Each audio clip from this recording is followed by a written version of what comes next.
Imagine ruling the most powerful empire on Earth. Your armies stretch across continents. Your cities overflow with gold, silver, and treasure. But suddenly, something strange happens. Markets begin collapsing. Soldiers stop receiving their pay. Farmers refuse to sell grain. Trade routes slowly freeze. And the most powerful emperor alive realizes something terrifying.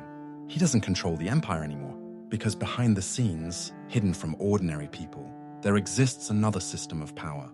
Not armies, not kings, not even gold. A currency system so quiet, so invisible, that it could build empires or destroy them overnight. And most people living inside these empires never even realized it existed. From the temples of ancient Mesopotamia, to the vast trade networks of Rome, to the silver economies that connected Asia, Europe, and Africa, a secret financial mechanism quietly controlled taxes, trade, armies, and power itself. This is the story of the hidden currency system that quietly controlled ancient empires. The first hidden currency wasn't coins. When people think about ancient money, they usually imagine gold coins or silver bars. But the first powerful financial system in history had nothing to do with coins at all.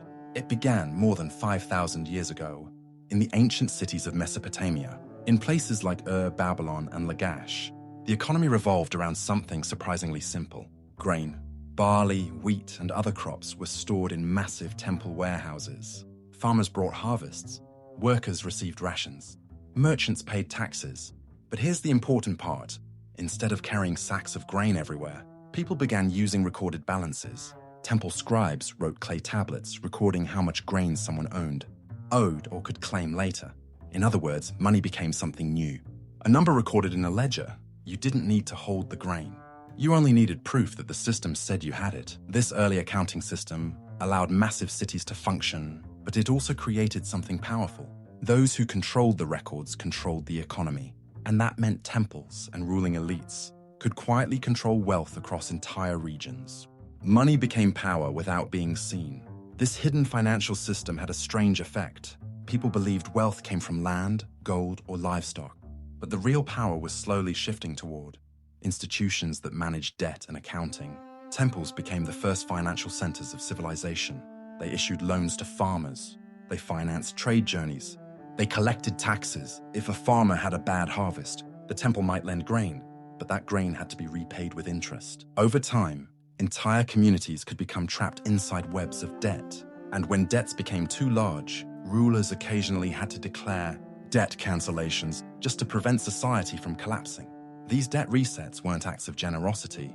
They were emergency measures, because the hidden currency system had grown, powerful enough to threaten the stability of entire kingdoms. Eventually, civilizations needed something more portable than grain balances. Trade was expanding. Merchants were traveling across deserts, seas, and mountain routes. They needed money that could move easily. That's when metal entered the system. Silver and gold began circulating as standardized units of value.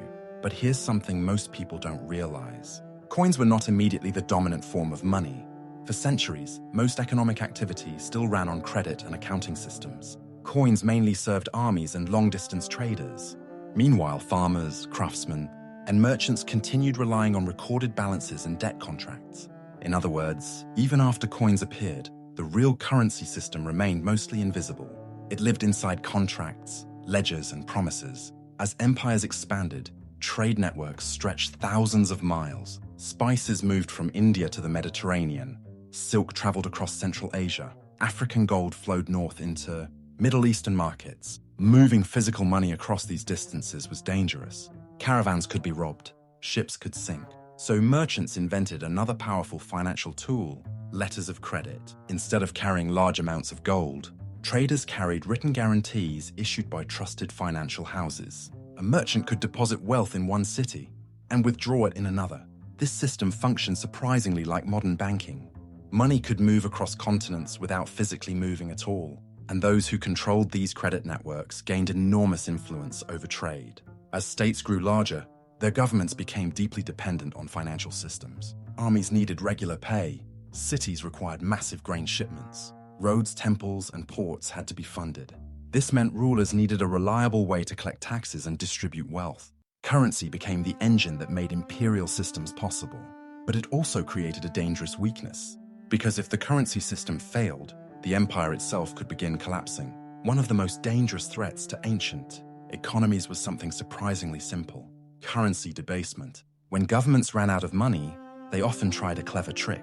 They reduced the amount of precious metal inside coins while keeping the same official value. For example, a coin that once contained pure silver might slowly contain less and less silver over time. At first, nobody noticed, but eventually merchants realized the coins were worth less. Prices began rising, confidence in the currency started collapsing, and once people lost trust in money, the entire economic system began breaking down. This happened many times throughout history. It was one of the silent forces that weakened powerful empires from within. Empires rely on one group above all others: soldiers. Armies must be paid regularly. If soldiers lose confidence in their wages, loyalty disappears quickly. There are historical moments when armies literally refused to accept their own government's currency. When that happened, rulers faced a nightmare scenario. They could still command huge armies, but they could no longer pay them with trusted money. Once currency credibility collapsed, rebellions often followed, not because the empire lacked weapons, but because the financial system holding everything together had quietly failed.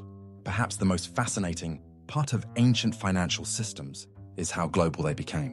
Long before modern banking, vast economic networks connected distant civilizations. Silk routes linked East Asia to the Mediterranean. Indian Ocean trade routes connected Africa, Arabia, India, and Southeast Asia. These networks exchanged more than goods. They shared financial practices. Merchants developed sophisticated systems for credit, partnership contracts, and risk sharing. A trader might invest in a caravan journey alongside several partners. Profits were divided later according to written agreements. This allowed traders to finance huge expeditions that would otherwise be impossible. In many ways, these systems resemble early versions of corporations and investment funds. By the height of ancient empires, a fascinating reality had emerged. Kings appeared to hold absolute power. They commanded armies. They ruled vast territories. They issued laws. But behind the scenes, their authority depended heavily on something far less visible: financial stability.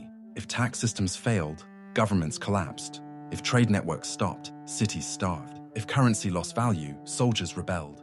In other words, emperors ruled, but the currency system quietly decided how long they could stay in power. What makes this story truly fascinating is how familiar it sounds today. Modern economies still rely heavily on systems that most people rarely see: banking networks, credit systems, government debt, digital ledgers. Just like in ancient times, wealth today often exists not as physical money, but as numbers recorded in systems. And just like thousands of years ago, those who influence these systems often hold enormous power. The difference is that today the system is larger, faster, and far more complex, but its roots stretch all the way back to those first clay tablets, recording grain balances in ancient cities. When we imagine ancient empires, we usually think of grand palaces, mighty armies, and legendary rulers. But beneath all that visible power, another force was always working quietly in the background: a hidden network of accounting, credit, debt, and currency. Empires didn't just rise and collapse because of wars. They rose and collapsed because of the invisible systems that controlled money. If ancient empires were quietly controlled by hidden currency systems, who or what controls them today?